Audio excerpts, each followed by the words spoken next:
Now, the mother able to escape the attack. We're told by a witness that she walked here across the street to another neighbor's house and rang the doorbell repeatedly to get help.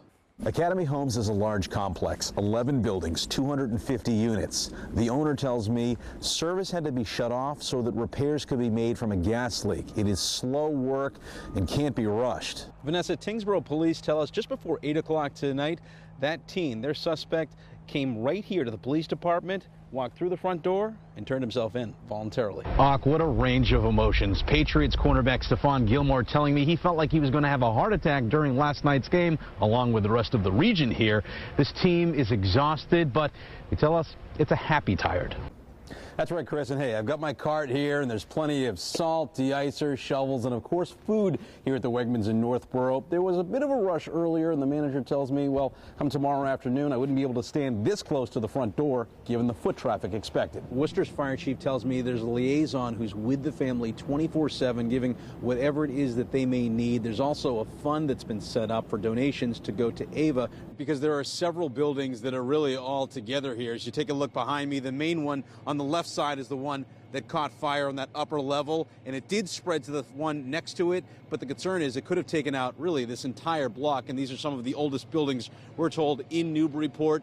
Here at the job lot in Westboro, as much as people are grabbing shovels and scrapers, one other popular item is birdseed. Criminal defense attorney Peter Ellikin says regardless of the attention the case has seen or the fame of the celebrity suspect, the judge is treating it like any other arraignment. Vanessa, the police tape has since been taken down, but officers still keeping a close eye on the crime scene here tonight. And we spoke with numerous neighbors, and they tell us the folks living here were kind and engaging, and they had no signs of trouble, at least in the neighborhood, until last night when officers were called here. A day later, investigators could be seen gathering evidence at the Monticello Drive home turned horror scene. Court papers say 24-year-old Alexander Asia turned on his family, attacking them with a hammer late Sunday night. Now, the mother able to escape the attack. We're told by a witness that she walked here across the street to another neighbor's house and rang the doorbell repeatedly to get help. MJ Burns lives here with her sister, Kathleen, who answered the door. And the mother was in and out of almost consciousness. She was mumbling and could see the wound visibly on the back of her head. They called 911 and told police what Letitia had said. That her son was trying to kill the family with a hammer, and when that statement comes out, you know, that just, I don't know what you can say. Police found Ogechi Asia, who identified his brother Alexander as the attacker. They also spotted 23-year-old innocent Asia, who had severe head injuries. He was dead. Letitia Asia, the mother, was brought to a local hospital and, according to the DA's office, is in stable condition. Neighbors find this violent episode especially startling given what they know about this family. Quiet, no noise, no ruckus, nothing. Just lovely, unremarkable, lovely neighbors. Now, Alexander Asia is charged with assault and battery. He had his arraignment today. He's being held without bail. Police have not yet released a motive in this. Reporting live in Paxton, Evan White, Boston 25 News. Academy Homes is a large complex, 11 buildings, 250 units. The owner tells me service had to be shut off so that repairs could be made from a gas leak. It is slow work and can't be rushed. Meanwhile, residents say they're growing more frustrated by the hour. A small army of plumbers and maintenance technicians have been replacing hundreds of valves to boilers and heaters throughout each unit. I feel bad.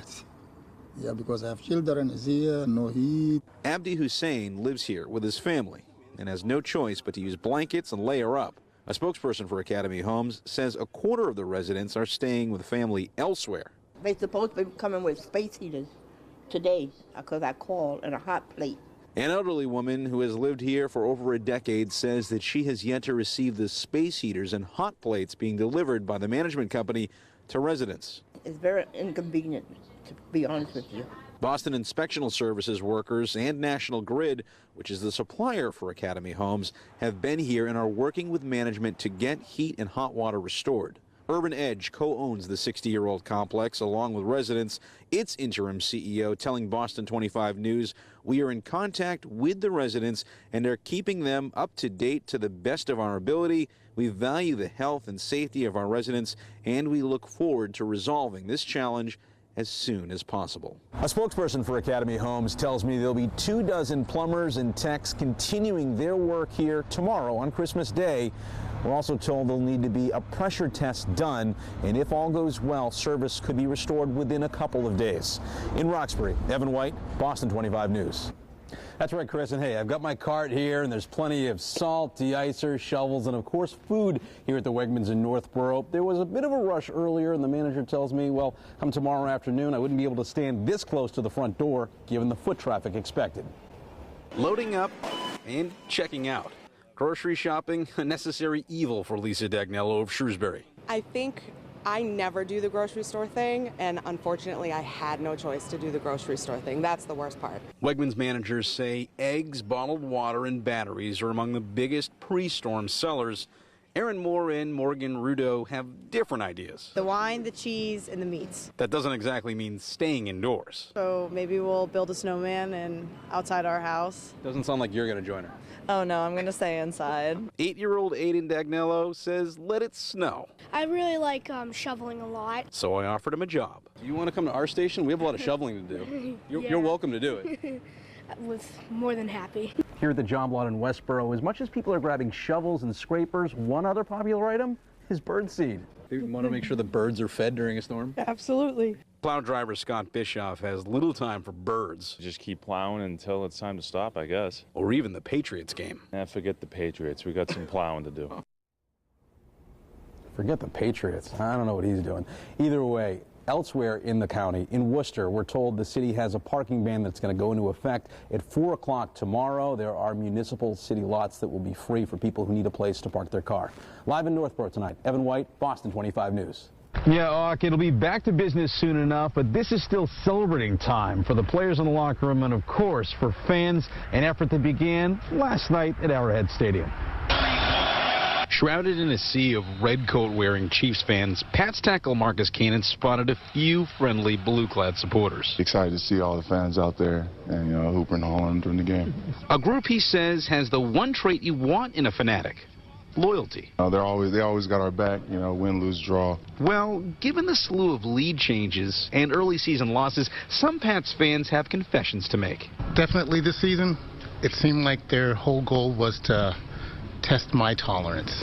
These extra wrinkles, they weren't there yesterday morning. I thought the team at times projected an idea that maybe they might not head to the Super Bowl, but again, they've proven many people wrong, and here we are again. Sports retailers in New England are thankful that fans have a renewed reason to visit. Emily McDonough needed a Brady jersey. I don't have one, and I don't know why I don't have one, because I don't know. I have an Edelman jersey. While AFC title hats are a hit, Chris McDonough tells his kids they're not allowed in his house. If you lose, it's just an awful reminder that you guys lost the Super Bowl. To prevent that, David Andrews is counting on Patriots fans one more time to give it everything they've got in Atlanta. We have awesome fans, and to them, I guess it's old hat, but I know they're ready to go, and I know they'll be down in Atlanta. Now, following the Super Bowl loss last year, I was standing in that same exact locker room, a somber mood there. You'd expect that to dramatically change this year if the team is able to capture their 6th Lombardi trophy. Reporting live in Foxborough, Evan White, Boston 25 News.